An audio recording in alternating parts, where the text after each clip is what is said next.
दे जमाते पास हूँ डायरेक्ट हवालदार हूँ। तो जो CSS करता है वो डायरेक्ट ASP लग जाता है।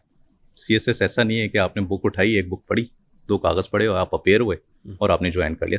आपने पढ़ाते पढ़ाते CSS कर लिया और CSS करके आप पाकिस्तान जो पुलिस सर्विस ऑफ पाकिस्तान है उसको ज्वाइन करने के अहल हुए। ये क्यों किया आपने? शेवाए पैगंबरी था पढ़ाना, दरसो तदरीस करना। आपने सेंट्रल सुपीरियर सर्विस का इम्तहान पास करके पाकिस्तान पुलिस सर्विस को ज्वाइन कर लिया, ऐसा क्यों किया आपने? रेहान साहब, आपका बहुत ही इंटरेस्टिंग क्वेश्चन है। मैं आपको आपकी बात को ही आगे लेके चलूँगा। आपने जब कहा कि हमारे साथ यूथ बैठी हुई है जो कि पाकिस्तान की 65% है, और यूथ जो होते हैं वो अपने दौर के बादशाह होते हैं, यानी टीनेजर एक ऐसा दौर है, और 20s में जब आप होते हैं तो आप उस फेज़ में होते हैं जब आप डिसाइड कर रहे होते हैं कि मैंने कौन सा पाथ चूज़ करना है आगे सर्व करने के लिए, ना सिर्फ अपने आप को, अपनी फैमिली को, अपने मुल्क को। यानी हर कोई इसलिए पैदा नहीं हुआ कि वो पैदा हो, शादी करे, बीवी बच्चे पैदा करे, उनको खिलाए पिलाए और वो अल्लाह ताला की तरफ चला जाए। अब जब मैं यूथ के इस पीरियड से गुजर रहा था तो यस, हमारी भी बहुत इंस्पिरेशन थी कि यार ये वाला प्रोफेशन लेना चाहिए, पॉलिटिक्स में जाना चाहिए, बिजनेस करनी चाहिए या सर्विसेज में जाना चाहिए। अब इन माय इंडिविजुअल केस, मेरी जो फैमिली है we are basically government servants and we have side business as well. तो मैंने ये डिसाइड किया कि क्यों ना जो सुपीरियर सर्विस है पाकिस्तान की उसमें अप्लाई किया जाए, अपेयर हुआ जाए और फिर उसमें जाके गवर्नमेंट पब्लिक को सर्व किया जाए। अब उसके कई तरीके थे। मिलिट्री भी ज्वाइन कर सकते थे but it was too early, I was not that mature. ना मुझे किसी ने इस तरह से काउंसिल किया कि आप जाएँ ISSB का टेस्ट दें और आप अगर क्लियर हो जाते हैं तो यू विल ज्वाइन मिलिट्री। उसमें आपके पास बहुत ज़्यादा मौके हैं क्योंकि आप एक शहीद के रुतबे पर फायज हो सकते हैं उस तरह। और जिस तरीके से हमारे फ़ौज ने अभी रिसेंटली इंडिया को शिकस्त की, तो वो एक बड़ा बंदा प्राइड फील करता है। और फैमिलीज़ एंड फैमिलीज़ आपकी जो है ना, आपकी तस्वीर लगा के कि जी my father was havildar in army और उन्होंने ये जंग लड़ी, he was captain in army, उसने ये जंग लड़ी। Likewise same police uniform की भी कदर आवाम में है, but it is more challenging क्योंकि आपकी पब्लिक इंटरेक्शन ज़्यादा है। सेकेंडली, आपने जो बात की कि आप एक शोबा पैगंबरी को छोड़ के आप पुलिस में आ गए, तो वाई दैट? ठीक है, इसमें मैं आपको अगर बताता चलूँ तो कुरान मजीद की मोर देन 80 वर्सेज हैं जो कि अल्लाह ताला की तरफ से हज़रत मोहम्मद सल्लल्लाहु अलैहि वसल्लम पर नाजिल हुई कि जो इंसाफ से रिलेट करती हैं, ये प्योरली इंसाफ से रिलेट करती हैं। और काफ़ी सारे ऐसी चीज़ें हैं जहाँ पर आपने इंसाफ करना होता है, तहम्मुल है, पुरतबारी है, सब्र है, वो सब को रिलेट करके एक ऐसा माशरा क्रिएट करते हैं जहाँ पर इंसाफ हो। थर्डली, इसमें यह है कि जिस माशरे में इंसाफ नहीं है वहाँ कोई सर्वाइवल है ही नहीं। ठीक है ना, जस्टिस है तो इकॉनमी भी बूस्ट करेगी, जस्टिस है तो पीसफुल एनवायरनमेंट भी होगी, जस्टिस है तो वो कंट्री ग्रूम करके वर्ल्ड की मोस्ट डेवलप्ड कंट्रीज में आ जाएगा। तो दीज वर 3 मेजर रीजंस कि मैं व्हाई आई जॉइंड पुलिस। ठीक, जहाँ इंसाफ नहीं होता वो माशरे उजड़ जाया करते हैं। एग्जैक्टली। इंसाफ किस कदर हो रहा है और उस इंसाफ से किस कदर मुतमईन है, ये तो मैं आगे चल के पूछूंगा। लेकिन जैसे आपने कहा सेंट्रल सुपीरियर सर्विस, मेरा बड़ा सादा सा सवाल है, आप सुपीरियर होना चाहते थे? सुपीरियर सर्विस इसलिए नहीं है कि वो इंडिविजुअल सुपीरियर हो जाएगा, वो सर्विस सुपीरियर है। जो इंडिविजुअल उसको ज्वाइन करेगा ही इज नॉट सुपीरियर। उस सुपीरियर इस तरह से आप रखें ना कि अदरवाइज अगर आप चलें एक पैरामिड है, ठीक है, आप जब नंबर्स आपके ज़्यादा हैं, अब पुलिस सर्विस को अगर आप सुपीरियर कहते हैं तो मेरा कांस्टेबल भी उसी सुपीरियर सर्विस से, मेरा ASI भी उसी सुपीरियर सर्विस से, मेरा सब इंस्पेक्टर भी, मेरा जो अर्दली है वो भी उसी सुपीरियर सर्विस से। रीजन भी सुपीरियर सर्विस एग्जाम पास करके नहीं आया ना, वो नहीं आया, बट ये कि उसने ज्वाइन तो की उस सर्विस को। मैं भी पुलिस का उसी पुलिस का पार्ट हूँ। आप पुलिस में हैं, लेकिन मुकाबले का इम्तहान पास करके वो नहीं आए, मुकाबले का इम्तहान आप पास करके आए। ये तो एक स्ट्रोक ऑफ लक है। अल्लाह ताला किसको उतनी हिदायत दे देता है, किसको अपॉर्चुनिटी देता है। हो सकता है उस कांस्टेबल को इतनी अपॉर्चुनिटी मिली होती तो शायद वो मेरी जगह आज वो यहाँ बैठा होता। ठीक है ना, मैं 17 में आ गया, वो ग्रेड 5 में आ गया। मैं आपसे क्यों पूछ रहा हूँ, बहुत सारे बच्चे CSS का इम्तहान पास करना चाहते होंगे, इनमें से दिल में ख्वाहिश रख के बैठे हुए होंगे। ब्रिटिश कॉलोनियल माइंडसेट से हम नहीं निकल पाए। ब्रिटिशर्स ने उस वक्त इसको सेंट्रल सुपीरियर सर्विस कहा था, हम आज भी इसको सेंट्रल, क्योंकि वहां सुपीरियरिटी और इन्फीरियरिटी का मामला था। तासुर यह है कि आप सुपीरियर हैं, मैं और ये सब जो बैठे हुए हैं ये इन्फीरियर हैं। बड़ा ही अच्छा क्वेश्चन आपने पूछा है। देखें, इसको मिस परसीव हम करते हैं। सुपीरियर सर्विस को क्यों इसको कहते हैं? क्योंकि 12 ऐसे महकमे हैं पाकिस्तान में जहाँ पर आपने जब सिविलियंस को सर्व करना है तो इनका प्राइम रोल है।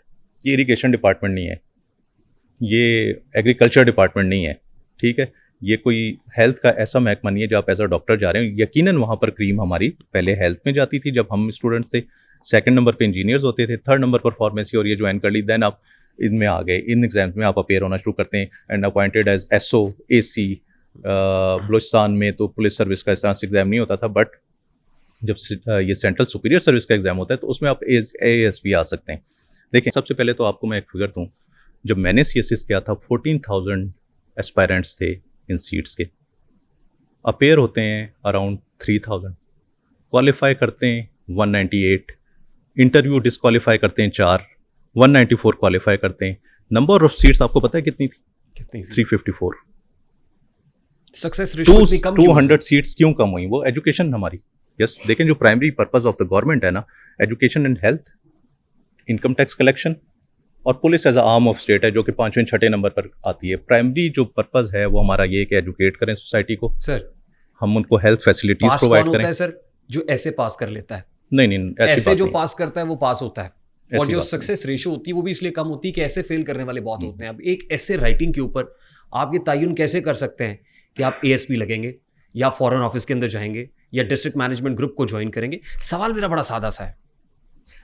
अच्छा, ये इसमें दो बातों से मैं आपका जवाब दूंगा। एक तो ये कि जो आपकी बात है कि इंग्लिश कैसे हो, अब इसमें चेंजेस आ गई हैं। जो नया सिलेबस आया, अगर आप उसको रिव्यू करें तो बड़ा क्लियर है कि आप इंग्लिश में या उर्दू में, जैसे भी आपकी चॉइस है, आप उसमें अपेयर हो सकते हैं। बट वो है quality of reply, quality of response. CSS का जो पेपर है, आफ्टर प्रिपेयरिंग फॉर इट, कुछ लोग 2 साल भी करते हैं, कुछ 1 साल भी करते हैं। जिनकी बचपन से एजुकेशन अच्छी होती है वो 6 मंथ्स में भी कर लेते हैं। वो 3 आवर्स की गेम होती है।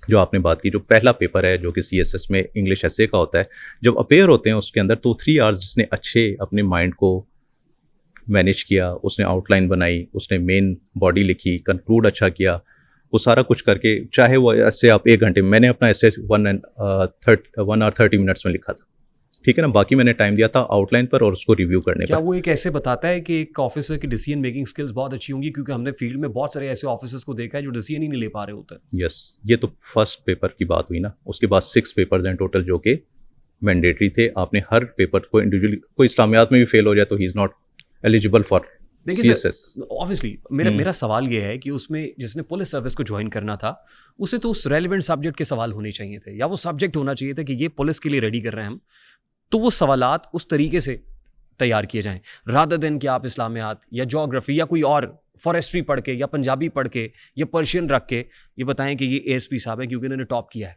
इन्होंने 3rd पोजीशन ली है पूरे पाकिस्तान में। Is it justified? मैं सिर्फ आपको जो निसाब है उसकी बात कर रहा हूँ कि क्या आपको लगता है कि जस्टिफाइड है ये करिकुलम जस्टिफाइड है?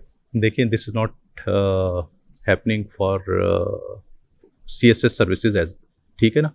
ये बाकी दीगर जितनी भी सर्विसेज हैं, मैंने टीचिंग ज्वाइन की, मेरी टीचिंग में कोई क्वालिफिकेशन नहीं थी, ठीक है। मैं 6 years वहाँ पर पढ़ाता रहा। मुझसे तो पहला सवाल ये होना चाहिए था कि यार आपकी क्या क्वालिफिकेशन है, आपकी PTC करके आए हैं, B.Ed कर आए हैं, M.Ed करके आए हैं, जो हम आपको टीचर हायर कर लें। नो, वहाँ पर भी एक PCS का एग्जाम हुआ, वो मैं उसमें अपियर हुआ, 2 पेपर्स का था, मैंने उसको क्वालिफाई किया and joined as SST BPS 16, ठीक है। अब जो आप ये बात करें कि बड़ा रेलिवेंट क्वेश्चन होना चाहिए, देखिए स्टेट है वो सबको देख रही है, उसने 12 ग्रुप्स के लिए लोग लेने हैं, सीट्स उसने अनाउंस कर दी, उसने आपको सिलेबस दे दिया कि ये आपका सिलेबस है। जब आप क्वालिफाई उसको कर जाते हैं, then you have a long training tenure. हमारी जो सर्विस में ट्रेनिंग थी दैट वाज ऑफ 2.5 years। तो डोंट यू थिंक ये मैच्योर करने में नाकाम है? करिकुलम ठीक है, करिकुलम भी ठीक है, आगे भी ठीक है। जब जस्टिफाइड है। मैं पुलिस सर्विस में आ गया, मुझसे उन्होंने कॉल करके पूछा कि जी क्या आप विलिंग हैं ज्वाइन करने के लिए या नहीं है। बहुत सारे लोग होते हैं अनविलिंग होते हैं, वो देते हैं कि जी नहीं, we don't want to join. जो भी ग्रुप उनका आया होता है, या 1 साल बाद 2 साल बाद हम रीअपेयर होंगे। मैंने विलिंगनेस दी। देन कोयटा से मैंने ट्रैवल किया, पहले Lahore, Walton, we were trained there for 9 months, ठीक है। कोऑर्डिनेशन सारों से, ना सिर्फ एक अपने ग्रुप से, दीगर जो लोग थे, जितने भी वेलफेयर के ऑर्गेनाइजेशन यहाँ पे चल रही थी, हम उनको विजिट करते थे। जितने गवर्नमेंट इंस्टीट्यूशन से उनको हम विजिट करते थे ताकि नो हाउ हो जाए। नेक्स्ट हमारी ट्रेनिंग हुई NPA में, that was for around 1 year and 6 months, ठीक है ना। 9 months in the campus, then 6 months dutyship in the relevant area where you are posted, then 2 months in बेदिया। उसके बाद हम ग्रेजुएट करते हैं और बहुत सारे लोग उस ग्रेजुएशन को क्वालिफाई नहीं कर सकते, they have to repeat that. ये वो इंडिविजुअल्स हैं जिनकी आप बात कर रहे हैं। आप समझते हैं कि इसमें कोई तब्दीली आनी चाहिए या यही करिकुलम और यही निज़ाम चलता रहना चाहिए? इस तब्दीली आनी चाहिए। तब्दीली हमेशा पॉजिटिव ही होती है, उस पर डेलिब्रेशंस होती है। चैलेंजेस हैं, चैलेंजेस को आपको अपॉर्चुनिटीज़ में चेंज करके तब्दीली ला के और स्मूथ करना चाहिए जो लोग, ये हमारी ऑब्जर्वेशन, इवन हमारी भी ऑब्जर्वेशन होती थी जब हम CSS में फेल हो जाते थे कि यार उर्दू कैसे क्यों नहीं, ठीक है ना, CSS का ऐसे, उर्दू मीडियम क्यों नहीं, इंग्लिश मीडियम क्यों।